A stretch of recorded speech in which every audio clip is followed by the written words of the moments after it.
Terry Fields probably would have been a dedicated but probably slightly inept Yes. soldier and probably would have got himself Yes. killed trying to do a good turn for somebody, trying to save their life in reality. But the desertion storyline doesn't quite ring true. Can you talk us through that a bit? Yeah, I mean, it's almost like Lucas and Norton and Terry Fields, they all sort of get away with this, and it really rankles me. And I can't believe that, other people wouldn't understand and even agree with what we're going to roll out. But it's very problematic for me.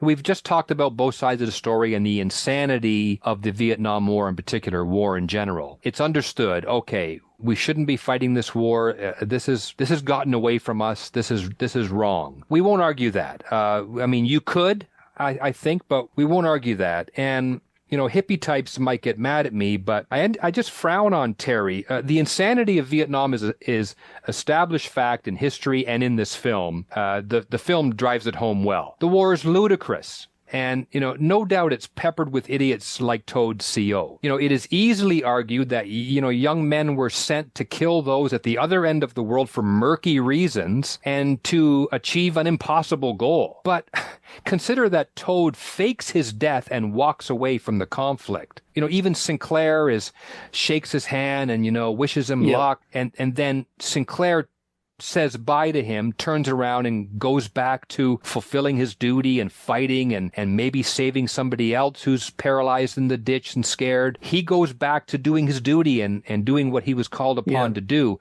whether it's right or wrong. We won't get into that. So it's sad at the end of American Graffiti, the first film, and it's sad and shocking. In the end, the final title card of Lucas's, you could talk about forever and what it means, where it's a punch to the gut to read that Terry was missing in action, like in Vietnam. And we're all crying how sad that is. What a depressing end. That's too bad. Poor little Terry. But when more American Graffiti rolls around, missing in action, how sad for his family. No, at the end of more American Graffiti, he's smiling and singing as he goes off, absent without leave. The war is over for me, he says, or something like that. Too bad my family will think I'm dead, but oh well. It's not a deal breaker, as you've said, but if anything, it's an interesting aspect because it gives you something to wrestle with, it gives you something to fight about, gives you something to talk about. It's a talking point. What do you think Yeah. about that? Me, it really, really does sort of irk me because it's a duty that was shirked. And even though we could get into the weeds discussing that duty and the morality of it or whatever, he shirked it and walked away, leaving others to work and fight and take care of their duties.